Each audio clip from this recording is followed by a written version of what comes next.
For more, let's bring in today's foreign policy panel, former ambassador at large and Atlantic Council senior fellow Nathan Sales and former Department of Defense Deputy Press Secretary Sabrina Singh. Welcome to both of you. Thanks, Mike.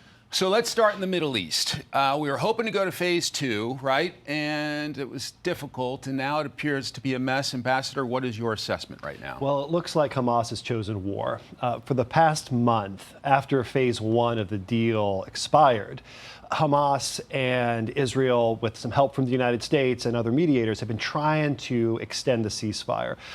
Israel has been asking for Hamas to continue to release hostages. Hamas has dug in its feet. It looks like that Israel's patience has run out. And so Israel has calculated that military pressure is what it's going to take to get Hamas back to the negotiating table. Their theory is that's the only reason Hamas was prepared to negotiate in the first place. They've been using the past month to regroup in Gaza. And I think Israel's thinking, all right, if it worked before, we're going to have to use the hard medicine to get them back to the table now. Sabrina, up until January 20th, this was one of your headaches. Your assessment of where we are in the Middle East right now? Look, it took a really long time to get to phase 1 of this ceasefire deal. I mean, it took from May 2024 to January 2025 to put the ceasefire into place. And when that ceasefire was in place, we saw hostages being able to return and come home. That's what we need to see again. Hamas walked away from the table, and they need to come back. What I'm curious to see is how this administration is going to put pressure on Hamas and also Israel to come back, because phase 1 was so important, and we need to see an extension so we can continue to see those hostages come home. But while these airstrikes are going on, what's happening is that also puts at risk those hostages. And you've seen some of these hostages put out statements that, these airstrikes put their lives at risk, and of course it puts innocent, Palestinian lives at risk. So we need both sides to come back to the table. Ultimately, phase 2, as we were talking, that's going to be the hardest part to execute on. So let's get this extension back in place. To Ukraine, where there may be some hopeful signs, there's at least conversations going on about potentially a deal there. Your assessment of that, Mr. Ambassador? Well, Mike, I think we have seen over the past week that Vladimir Putin is the obstacle to peace. I think there was some real concern in the White House over the past month as to whether or not Ukraine was prepared to make, some tough choices in order to get peace realized.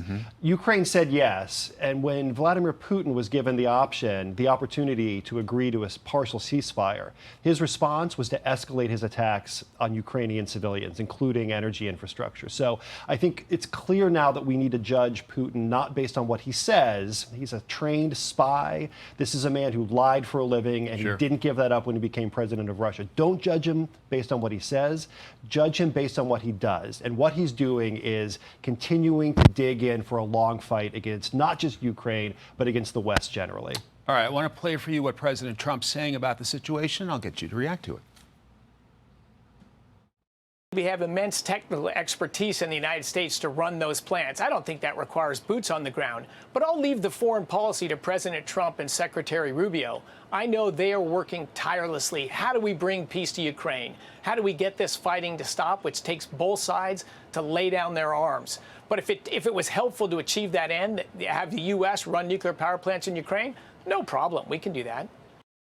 I've dealt very well with both gentlemen, and we have I think we have the confines of a deal. I hope we have the confines of a deal. I believe we're going to pretty soon have a full ceasefire, and then we're going to have a contract. And the contract's being negotiated, the contract in terms of dividing up the lands, et cetera, et cetera. It's being negotiated as we speak. Sabrina, how do you assess Russia-Ukraine at this stage? Look, this is the same president that said on day one he was going to have peace, and there was going to be peace in the Middle East, peace in Ukraine. And I think what he's finding is that is a lot harder said than done.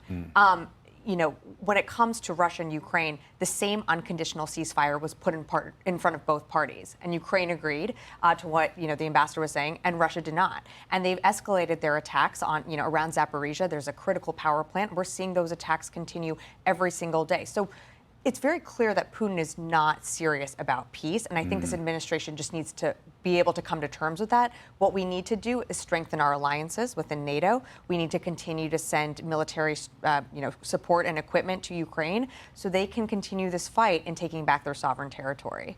All right, Sabrina Singh, Ambassador Nathan Sales, thanks very much. Thank you. Thanks, Mike. Hey, it's Will Kane. Click here to subscribe to the Fox News channel on YouTube. It's the best way to get our latest interviews and highlights. And click to subscribe to the Will Cain podcast for full episodes right now.